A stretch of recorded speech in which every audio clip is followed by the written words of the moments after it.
오늘 본문을 통해서 저희가 함께 읽은 것처럼 오늘 놀라운 기적이 베드로를 통해서 일어납니다. 베드로 하면 사실 성경의 그 인물 중에서 우리가 유머의 대상으로 가장 많이 삼는 사람 중에 한 사람이 베드로입니다. 약간 성격 급한 동네 형 같은 친밀한 이미지죠. 실수가 많고 또 눈치도 없고 그러면서도 나서기 좋아하고 해서 얼마나 많은 사고를 치는 사람인지 정말 그러한 사람. 근데 그 베드로가 바로 위대한 사도로서 굳게 교회의 리더로 굳게 서는 모습을 우리는 보게 됩니다. 오늘 여러 지역을 다니면서 복음을 전하고 성도들을 세우는 그 귀한 역할을 하고 있는 모습입니다. 근데 그 중에 오늘은 죽은 사람을 살리는 그러한 부활의 엄청난 기적을 이루는 모습을 우리가 볼 수 있습니다. 우리 36절과 37절의 말씀을 우리 한번 같이 읽겠습니다.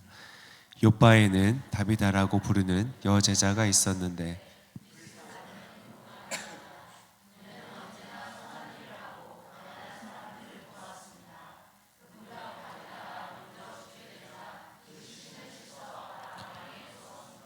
다비다라는 이 여제자가 선한 일을 많이 행해서 주위에 덕을 많이 쌓은 사람으로 보입니다. 그녀가 병을 시름시름 앓다가 마침내 죽음을 맞이하게 됩니다. 그러나 그 다비다를 너무나 사랑하고 또 아꼈던 많은 사람들이 그냥 장례를 치를 수가 없어서 그 사랑하는 여인을 보낼 수가 없어서 장례를 치르지 못하고 그녀를 다락방에 눕힌 채 지금 그 곳으로부터 약 16km 정도 떨어져 있는 곳에 있는 베드로에게 사람을 보내어 베드로를 초청하게 됩니다. 38절과 39절의 말씀 같이 읽겠습니다. 루다는 욥바에서 가까운 거리인데 제자들은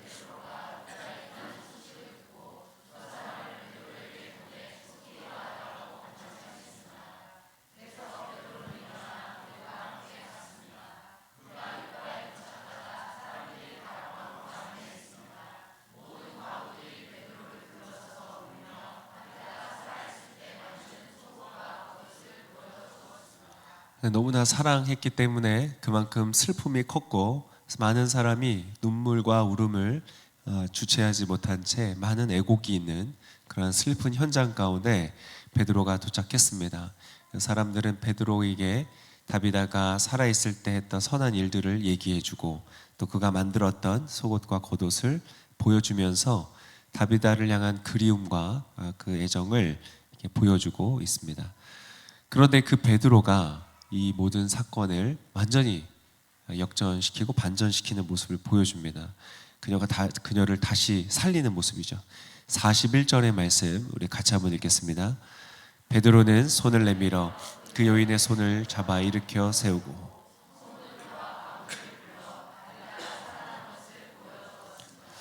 지금 이 거리는 대략 16km 정도여서 아마 걸어가는데 한 3시간 이상 걸릴 것이다 이렇게 보여집니다. 그러니까 다비다가 죽자마자 사람을 보냈어도 베드로가 준비해서 오는 것을 최단 시간으로 잡아도 최소 6시간 이상이 걸리는 지금 길입니다. 즉 이 다비다라는 여인은 최소 6시간 이상 호흡이 멈춰져 있는 상태였습니다. 그러면 이미 그의 뇌와 그의 많은 장기들은 더 이상 회생이 불가능한 상태로 갔겠죠. 이것은 단순히 기절해 있었거나 죽었다고 오판을 하는 정도의 수준의 문제가 아니었습니다. 그랬던 여인을 이 베드로가 다시 일으켜 세웠다는 것입니다. 이게 상상을 해봅니다. 많은 사람들이 놀랐을 텐데 베드로는 스스로 어땠을까? 그 현장에서 그 역사를 이룬 사람으로서 베드로는 스스로 어땠을까 생각해 봅니다. 여러분 어땠을 것 같으세요? 내가 이제 죽은 자를 일으킬 때가 됐지. 이제 때가 됐어. 그렇게 하고 이렇게 세웠을까요? 역시 나야 이러면서 세웠을까요? 아마 그렇지 않을 거라고 봅니다. 자신의 약함과 부족함을 정말 직시하게 됐던 베드로입니다.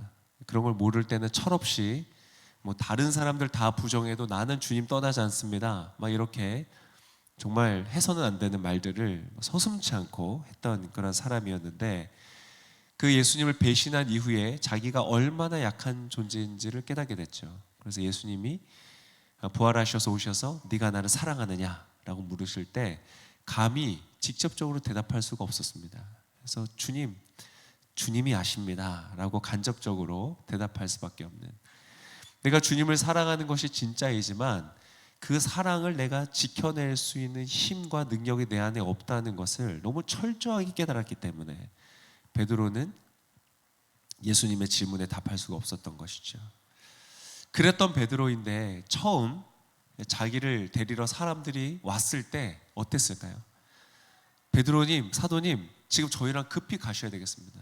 왜 그렇습니까? 한 다비다라는 여인이 있는데 위기를 만났습니다. 어디가 아픕니까? 제가 가서 안수해서 낫게 하겠습니다. 지금 아픈 게 아니라 죽었습니다. 그때 베드로가 무슨 생각을 했을까요? 나보고 어쩌라는 거지? 죽었는데 날 왜 부르는 거지? 분명히 이 사람들은 그 먼 거리까지 베드로를 초청했던 것은 일말의 가능성을 두고 불렀을 것입니다. 그저 조문하러 방문하라는 개념은 아니었을 것이고, 혹시나 행여나 하는 마음으로 아마 베드로를 불렀을 것입니다. 베드로가 그것을 모르지 않았을 텐데 얼마나 부담이 되었을까 하는 생각이 듭니다. 자, 그런데 베드로가 그 사람을 일으켜 세우시죠. 근데 어떻게 이렇게 세웠는지를 40절에 아주 간략하게 우리에게 알려주고 있습니다. 우리 40절 한번 같이 읽겠습니다. 베드로는 사람들을 모두 방에서 내보낸 후 무릎을 꿇고 그러고는 시신을 향해 몸을 돌려 다비다여 일어나거라 명령하자 다비다가 눈을 뜨고 베드로를 보며 일어나 앉았습니다. 저는 이 말씀을 묵상하면서 베드로가 그 시신을 앞에 두고 사람을 다 내보냅니다. 그리고 그 시신 앞에서 무릎을 꿇고 기도를 합니다. 저는 그 기도가 무엇이었을까 궁금합니다. 주님, 어쩌라는 겁니까? 어쩌자고 지금 저를 부르셨습니까? 무슨 기도를 했을까? 그때 제가 묵상을 하면서요, 알 것 같더라고요. 베드로가 무슨 기도를 했을까?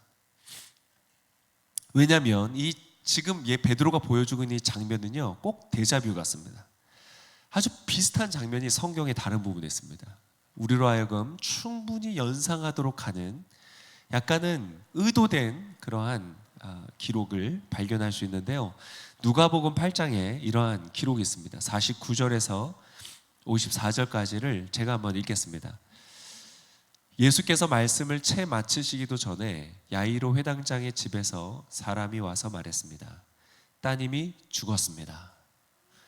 선생님께 더 폐를 끼치지 않는 것이 좋겠습니다. 이 말을 듣고 예수께서 그에게 말씀하셨습니다. 그는 이제 야이로고 죽은 딸의 아버지죠. 두려워하지 마라. 믿기만 하면 아이가 나을 것이다. 이 말에 어폐가 있는 것은 지금 낫는 문제가 아니라 죽었다고 했거든요. 나을 것이다. 예수께서 야이로의 집에 이르러 장례식장이 됐죠. 거기 사람들이 애곡을 합니다. 그의 어미는 아마 너무너무 슬퍼서 울음을 주체하지 못하고 있었을 것입니다. 그런데 그것에 이르러 베드로와 요한과 야고보와 아이의 부모 외에는 들어오지 못하도록 모두 다 내보내셨습니다. 아주 비슷한 장면이죠. 사람들은 모두 그 아이에 대해 애도하며 크게 울고 있었습니다. 예수께서 말씀하셨습니다. 울지 마라. 이 아이는 죽은 것이 아니라 자고 있다. 이 말도 어폐가 있습니다. 분명히 죽었거든요. 그들은 아이가 죽은 것을 알기에 너무 분명한 사실이었기 때문에 호흡이 멈췄고 심장이 멈췄고 그의 체온은 차가워지고 그의 몸은 굳어서 죽은 것이 너무나 분명한 그 아이였기 때문에 그 아이를 향하여 잔다고 말하는 예수님이 웃었습니다. 아니, 그 유명한 랍비라는 선생이라는 분이 죽은 것과 잠자는 것을 구분하지 못하더니 이거는 상식의 수준이 아닌가 사람들은 비웃었을 것입니다. 그러나 54절에 예수께서 그 아이의 손을 잡고 말씀하셨습니다. 아이야, 일어나라. 그 아이가 어떻게 됐을까요? 어떻게 됐을까요? 일어났습니다. 바로 그 자리에 누가 있었다고요? 베드로가 있었습니다. 애곡하는 소리로 가득한 시끄러운 장례식장에 예수님을 따라 수행했던 베드로는 아마 엄청 긴장했을 것입니다. 이 아이가 잔다고 말할 때 아우 예수님 지금 도대체 뒷감당 어떻게 하시려고 이런 말씀하시나, 아마 그런 염려를 했을 것입니다. 그런데 그분이 그 아이를 이렇게 세우신 것입니다. 분명히 죽어있는 아이를, 정말로 잠을 자던 아이를 깨우듯이 이렇게 세우신 것입니다. 제자들은 너무나 놀랐을 것입니다. 그러나 그 놀라는 가운데 분명한 사실을 배웠습니다. 무엇이냐면 예수께서 자고 있다고 말씀하시면 죽음도 잠에 불과하다는 것을 깨달았습니다. 할렐루야. 이 장면이 지금 오늘 이 베드로의 삶에서 다시 데자뷰처럼 이어지는데요. 그것을 굉장히 서로 강렬하게 연결해주는 말이 하나 있습니다. 그 말은 마가복음에, 같은 본문의 마가복음에서 이 장면을 설명할 때 이렇게 기록되어 있습니다. 우리 같이 한번 읽어보겠습니다. 예수께서 그 아이의 손을 잡고는 아이에게 달리다굼 하셨습니다. 내게 말한다, 일어나거라는 뜻입니다. 그러자 곧 아이가 일어나더니 걸어 다녔습니다. 이 소녀는 12살이었습니다. 이 일을 본 사람들은 몹시 놀랐습니다. 이 예수님이 말씀하신 달리다굼이라는 단어는 아람어입니다. 그 당시에 유대 사회에서 많이 쓰였던, 일반 언어로서 많이 쓰였던 것이 아람어였는데요. 이 달리다라는 말은 어린 소녀를 부르는 말이고, 쿰이라는 단어는 일어나라는 말입니다. 즉 달리다굼은 어린 소녀야 일어나라는 말의 아람어의 형태입니다. 그리고 마가는 그 단어 자체를 정확하게 기억하고 기록을 해내고 있습니다. 누가 가르쳐 줬을까요? 마가는 달리다굼 못 들었거든요. 그 자리에 없었습니다. 누가 얘기해 줬을까요? 베드로입니다. 마가가 베드로와 동역했기 때문에 마가복음은 사실상 베드로의 기억에서 나온 복음서입니다. 베드로는 마가에게 얘기해 주는 것이죠. 그때 예수님 뭐라고 하셨는지 아냐? 달리다굼이라고 말씀하셨다. 근데 참 재밌는 것이, 오늘 베드로가 살리는 사람의 이름이 뭐였다고요? 다비다, 헬라어로는 도르가. 둘 다 가젤, 이 사슴과의 그 동물을 말하는데요. 다비다라는 이름입니다. 굉장히 유사한 대사가 그래서 나옵니다. 이 저명한 성서학자인 F.F. 브루스라는 분이 계십니다. 프레드릭 브루스라는 분인데, 제가 신학교 때 이분의 책을 가지고 공부했던 게 기억이 납니다. 그래서 저명하신 분인데, 그분이 주석에 이 내용에 대해서 주석에 이렇게 썼습니다. 베드로는 예수님이 어린 소녀를 깨우시면서 말씀하셨던 달리다굼이라는 단어에 한 글자만 바꾸어서 말했을 것이다. 달리다굼이 아니라 다비다굼이라고 말했을 것이다. 우리 헬라어로 한번 보여주시겠어요? 위에가 달리다굼, L 발음이 들어가는 것이 들어가 있고, 다른 거 다 똑같습니다. 근데 밑에 다비다굼에 B가 들어가는 것을 했다는 것이죠. 많은 주석가들이 베드로는 다비다굼을 외쳤을 것이라고 이야기를 합니다. 베드로는 그 일을 이루고, 역시 그 다비다는 예수님 앞에 있었던 소녀와 같이 동일하게 일어나고 부활을 이루는 경험을 하게 됩니다. 이 사건들을 통해서 저는 베드로가 그 시신을 앞두고 일으키기 전에 그가 했던 기도를 추측할 수 있습니다. 그는 무슨 기도를 했는가? 탄식이나 원망이나 염려의 기도가 아니라 그는 감사의 기도를 했을 것이다. 그는 이미 알고 있었습니다. 그는 이미 성전 앞에 아름다운 문에서 안진뱅이였던 사람을 일으켜 세웠습니다. 그리고 바로 직전 오늘 본문에서도 중풍병자인 사람을 일으켜 세웠습니다. 이미 베드로 안에 일하시는 성령님은 그가 다비다라는 이름을 들었을 때에 그녀가 다시 살아날 것을 말씀해 주셨을 것 같습니다. 그리고 그가 그 방 안에 갔을 때 누가 생각났을까요? 예수님이 생각났을 것입니다. 사람들이 애곡하는 장면들, 여인을 눕혀놓고 그 주변의 사람들의 슬픔 가운데 장례식을 치르는 모든 장면들이 그에게는 너무나 익숙했던, 그의 삶에 아주 충격으로 다가왔었던 그 사건을 기억나게 했을 것입니다. 그리고 달리다굼을 외치면서 아이를 일으켰던 그 예수님이 오늘도 이 여인을 일으킬 것이라는 것을 알고 그는 감사했을 것입니다. 왜 감사했을까요? 죽은 사람이 내 앞에서 일어나서 감사했을까요? 아닙니다. 바로 그의 사랑하고 존경하는 스승이셨던 예수님이 서셨던 바로 그 자리에, 동일한 역사의 현장 속에 자신을 그 자리에 세워주셨다는 것. 만유의 주제이신 그 예수님이 정말 나처럼 하찮고 보잘것없고 연약한 배신자에 불과한, 그저 저 시골에 어부로서 평생을 살다가 끝나버렸을 인생인 나 베드로와 같은 자를 그분이 서셨던 그 자리에 세우셔서 그분이 하셨던 그 일들을 이루게 하시는 그 하나님의 놀라운 축복을 인하여서 아마 감격하며 기도했을 것입니다. 이 사건을 설명해 주는 성경 구절이 있습니다. 아니, 사실상 예언해 주는 성경 구절이 있었습니다. 자, 요한복음 14장 12절의 말씀을 우리 한 목소리로 힘차게 한번 읽어보겠습니다. 내가 진실로 진실로 너에게 말한다.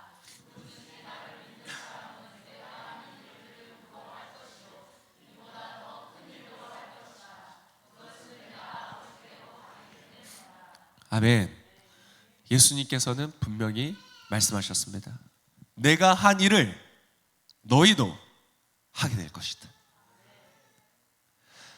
여러분, 바로 이 말씀이요, 오늘의 본문을 위대하게 만듭니다. 왜 위대하게 만드는지 아십니까? 오늘 예수님이 요한복음에서 내가 진실로 진실로 너에게 말한다. 누구든지 내 얼굴을 보고 내 음성을 듣고 나의 기적의 현장에 있었던 12사도들은 내가 한 일을 할 것이다 라고 말씀하지 않으시기 때문입니다. 예수님 무엇을 말씀하십니까? 내가 진실로 진실로 너에게 말한다. 누구든지 나를 믿는 사람은 내가 하는 일들도 그도 할 것이요 이보다 더 큰 일들도 할 것이다 라고 말씀하셨기 때문입니다. 예수님 믿으십니까? 할렐루야. 그러면 오늘의 베드로를 통하여서 일어났던 역사는 역시 베드로의 역사로 끝나는 것이 아니라 예수 그리스도의 역사가 베드로를 통하여 이루어지고 반복되었던 것처럼 그 역사는 오늘 저와 여러분을 통하여서도 반복될 일인 줄을 믿습니다. 이것이 바로 오늘의 본문을 위대하게 만드는 힘입니다. 이것이 바로 성경이 2000년 전의 과거의 일로서 끝나고 수많은 역사책 중에 하나로서 끝나는 것이 아니라 지금 오늘도 살아 역사하는 말씀이 되는 이유인 것입니다. 예수 그리스도를 믿는 저와 여러분을 통하여 이 구원과 부활의 역사가 일어날 줄을 믿습니다. 오늘 이 기적은 어떠한 결과를 맞는가? 사람들이 환호하고 박수를 치고 베드로를 따라다니게 되는 그러한 역사를 이루는가? 아닙니다. 오늘의 기적의 결과는 42절에 이렇게 기록하고 있습니다. 42절 같이 한번 읽겠습니다. 시작. 이 일이 온 요파에 알려지면서, 여러분, 기적의 목적은 기적이 아닙니다. 기적은 지나갑니다. 여러분, 모세가 홍해를 가르고 바로의 군대를 몰살시킨 것을 목도했던 이스라엘 백성들은 가나안 땅 앞에서 다시 이집트로 돌아가자고 등을 돌렸습니다. 오병이어의 기적을 통해서 5,000명의 사람들을 이 적은 도시락으로 먹이는 기적을 실제 경험했던, 그것을 먹고 그것을 실제로 경험했던 사람들은 불과 얼마의 시간이 지나지 않아 예수님을 등지고 다 떠났습니다. 여러분, 기적은 믿음을 이루는 것이 아닙니다. 만약 그렇다면 하나님은 지금도 막 이루실 겁니다. 그냥 장례식장마다 우리는 가면 됩니다. 제가 죽으면 오시면 됩니다. 저를 일으켜서 해주시고 서로 익혀주면서. 그런데 여러분, 그것이 하나님의 목적이 아닙니다. 오늘 중풍병자가 다시 일어나는 것, 죽은 자가 살아나는 것은 바로 예수께서 십자가를 통해 이루신 일, 그 복음이 우리의 영혼 속에 어떠한 역사를 이루는지를 보이시기 위한 방법일 뿐입니다. 여러분, 부활했던 나사로도 다 죽었고 다비다도 다시 죽습니다. 그것이 아닙니다. 우리가 육신을 벗고 영원한 하나님의 나라 가운데로 들어간다는 것을 주님은 이 기적을 통하여서 증거하시는 것뿐입니다. 더 중요한 것은 무엇이냐? 이 기적이 우리에게 가르쳐주고자 하는 복음의 능력인 것입니다. 그렇다면 오늘 이 역사는 어떻게 저와 여러분을 통하여서 일어나겠습니까? 여러분, 우리가 전하는 복음을 통하여서 일어난다는 것입니다. 여러분, 이 기적은 베드로가 일으킨 것이 아닙니다. 우리가 그 착각을 하고 있을 동안 역사는 일어나지 않을 것입니다. 베드로가 일으키는 것이 아닙니다. 오늘 본문에 한번 이 중풍 환자를 고칠 때에 베드로가 했던 대사를 한번 읽혀보겠습니다. 34절의 말씀, 34절 같이 읽겠습니다. 베드로가 그에게 애니하여 예수 그리스도께서 그대를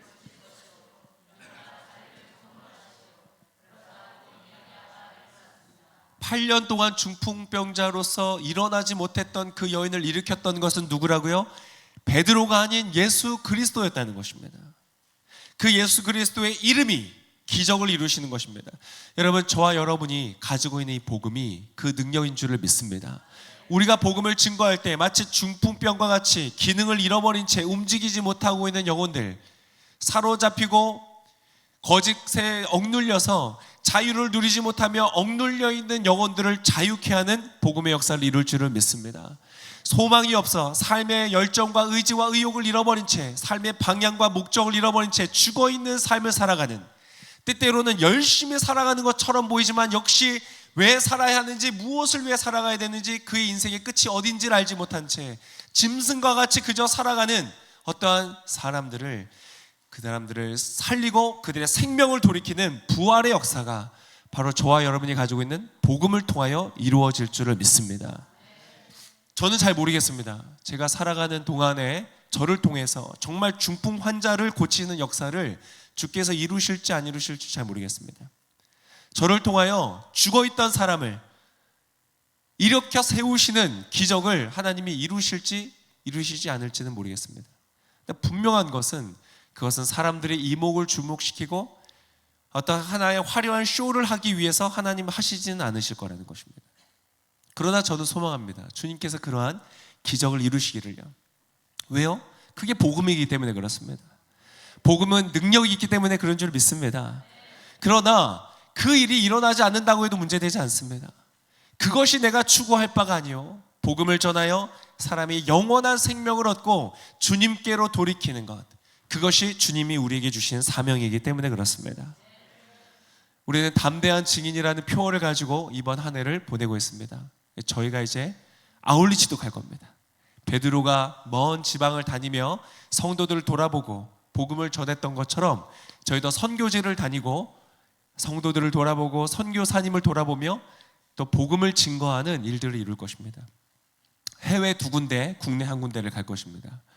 해외는 네팔과 인도네시아로 갈 예정에 있습니다. 그리고 국내는 이 뉴질랜드 땅에 가서 한인교회를 세우고 또 키위들을 전도하는, 복음을 전하는 그러한 일들을 이룰 것입니다. 할렐루야. 저는 바라기는, 해외는 잘 모르겠습니다. 몇 분이 같이 가실 수 있을지는. 국내는 우리 다 가실 수 있잖아요. 그래서 최소 50명이 같이 가기를 소망하며 기도하겠습니다. 할렐루야. 이 설교를 들으신 모든 분들은 50분 대략 안 되죠. 가시는 걸로 하겠습니다. 할렐루야. 아멘 하신 분 다 가시는 겁니다. 여러분, 그때 우리가 가서 복음을 전할 때 우리는 깨닫게 될 것입니다. 하나님이 나를 그 자리로 부르셨구나. 놀라운 자리로, 복된 자리로, 영혼을 살리고 자유케 하는 복음의 역사의 현장 가운데 예수께서 서셨던 그 자리에 나같이 부족하고 연약한 자를 세우셨구나. 나를 통하여 영혼을 건지시는구나. 그 놀라운 감격과 기쁨을 누리게 되는 이 아울리치가 될 줄을 믿습니다. 아울리치뿐만 아니라 여러분, 우리가 내일부터 또한 나갈 우리의 사회, 내가 만날 사람들, 나의 일상이 그러한 복음을 증거하는 자리가 되시기를 예수님의 이름으로 축복합니다. 성도를 돌아보고 예수 그리스도를 나타내며 영혼을 건지는 그러한 교회, 그런 오클랜드 교회, 주님의 마음을 시원케 해드리는 교회. 때때로 의심도 있고 때때로는 시험도 있고 어려움도 있지만, 그러나 분명한 그 하나님을 향한 믿음을 갖고 있기에 끝까지 포기하지 않고 이 복음의 역사를 이루는 오클랜드 온누리교회 모든 성도들 되시기를 예수님의 이름으로 축복합니다.